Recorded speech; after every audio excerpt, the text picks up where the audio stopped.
James to the rescue. James is a bright red engine. He is very proud of his polished paintwork, his tidy tender, and his bubbling boiler. James thinks he is one of the most special engines on Sir Topham Hatt's railway. One morning, James puffed proudly into the Sodor Search and Rescue Center. He glowed grandly. Good morning. Today, Sir Topham Hatt has asked me to be the Sodor Island rescue engine. I am to wait for the call to action. Percy was puzzled. What's a call to act on, Thomas? Thomas smiled at his best friend. A call to action is when James is told he has to go and rescue an engine. It is the call, Percy, for me to be a hero. Percy wheezed with wonder. James puffed with pride, and Toby trundled in. Toby beamed from buffer to buffer. Hello, James. Sir Topham Hatt has asked me to be a rescue engine with you. James gasped. Why? You might need my help. James shuddered and juddered. I will not need your help. Thank you, Toby. The rescue center manager walked quickly from his office. Gordon has hit broken track crossing the fenland. James and Toby, you must chuff right away to rescue him. James pumped his pistons. His wheels whirred. Wait for me, James. Gordon's a big engine. You'll need my help to rescue him. James steamed snootily. Toby, Sodor rescue engines are steam engines. You are a steam tram. Steam trams can't be rescue engines. Thomas was cross. Toby can be a rescue tram. He'll be the best on Sodor. But James wasn't listening. He whooshed away with a huff and a puff, while Toby rattled and rocked behind. James steamed slowly as the children cheered. I'm the rescue engine on Sodor for the day. I'm a very busy engine. Stand back, watch out, make way!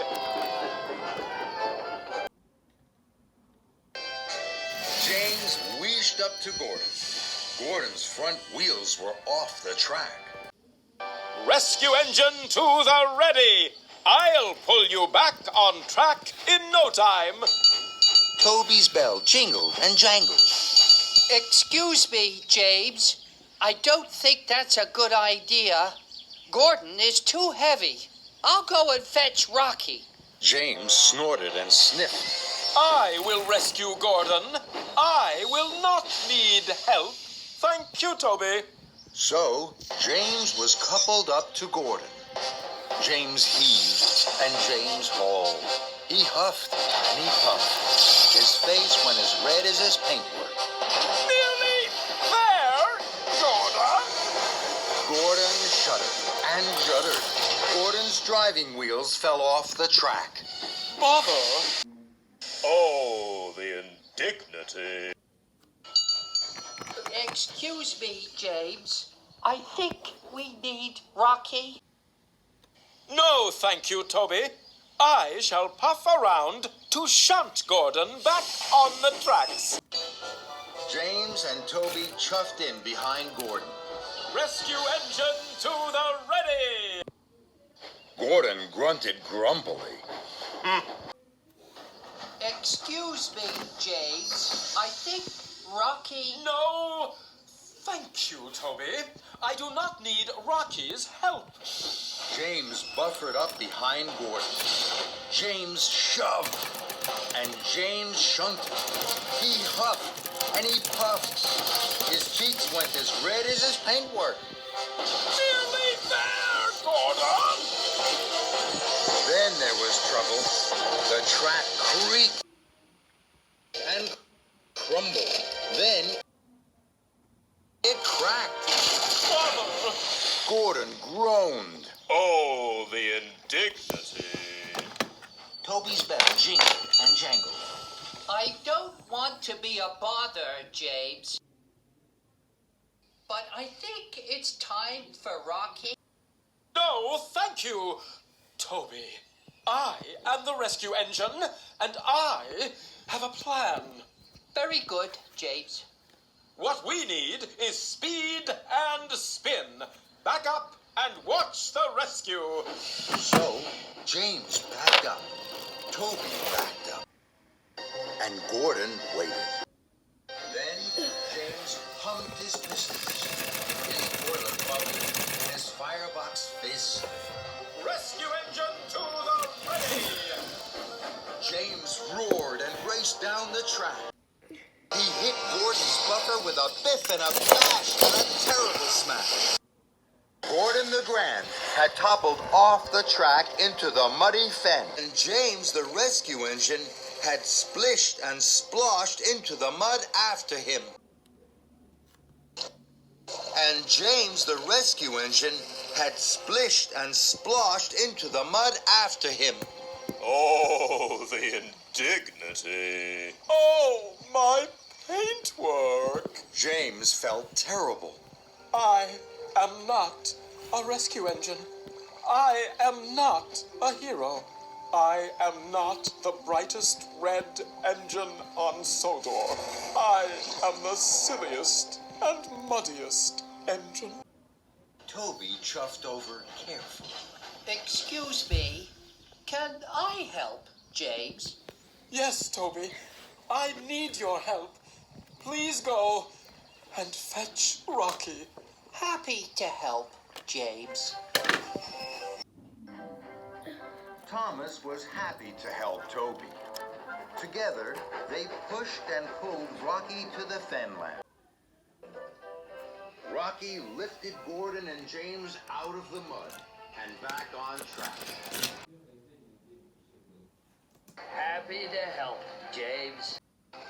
Thank you, Rocky.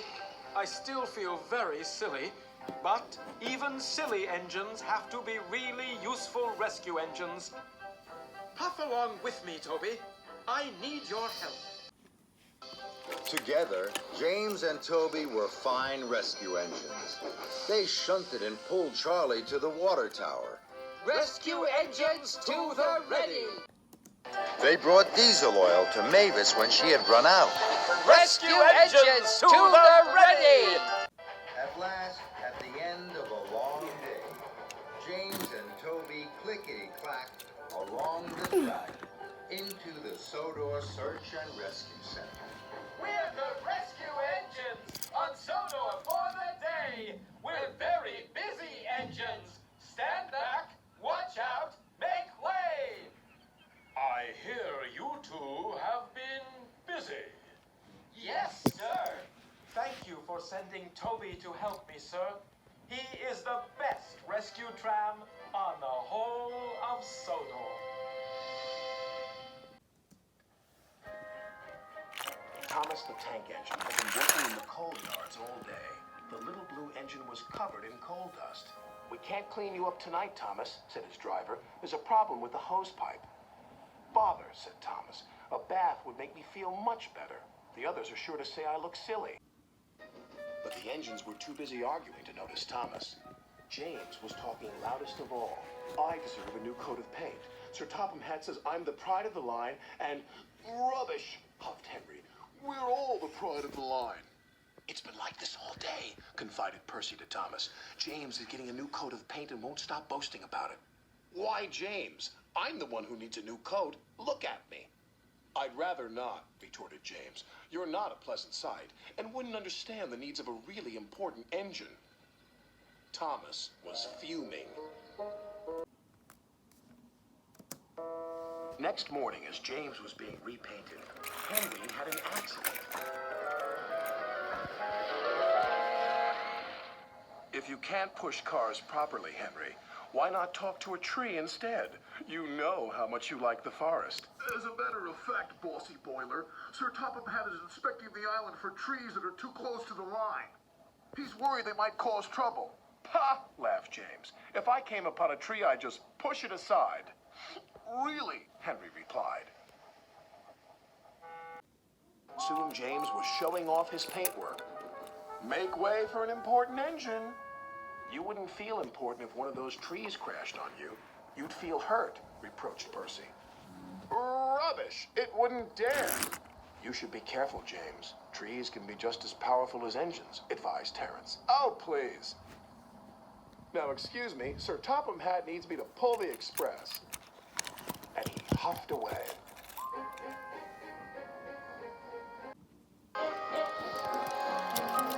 But James was wrong. You must go to the yards and collect an important goods train, James. It's heavy, so be careful, said Sir Topham Hatt. "But, sir, I've just been repainted. Can't Thomas or Percy do it? They're dirty and like working with freight cars." Engines don't argue. So James didn't. By the time he arrived at the yards, the weather had changed for the worse. "Your color's nice, James. Pity about your face, though," said a freight car. James ignored them and set off.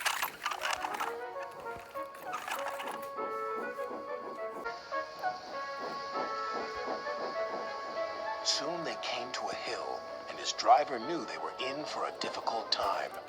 An old tree close to the track was being blown by the strong winds, and the rain had weakened the slope. All of a sudden, the tree moved.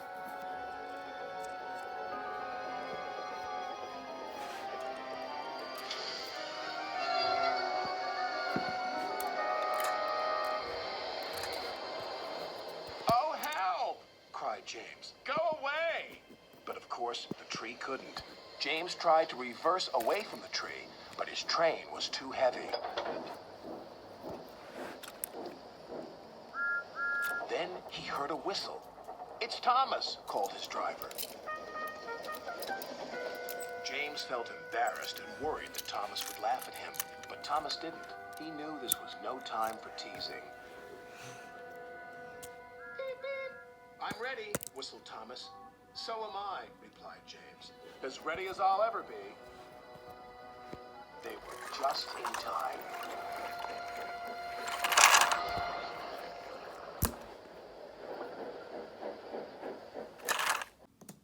Later, James spoke to Thomas. "Percy and Terence were so right to warn me. Thank you for rescuing me, Thomas." "Oh, that's all right. We engines must pull together, whatever the weather." Just then, Edward bustled in. "Sir Topham Hatt thinks you're both brave engines. Thomas, you're going to have a new coat of paint. And James, Sir Topham Hatt says that tomorrow you'll pull the special express." Everyone was very happy.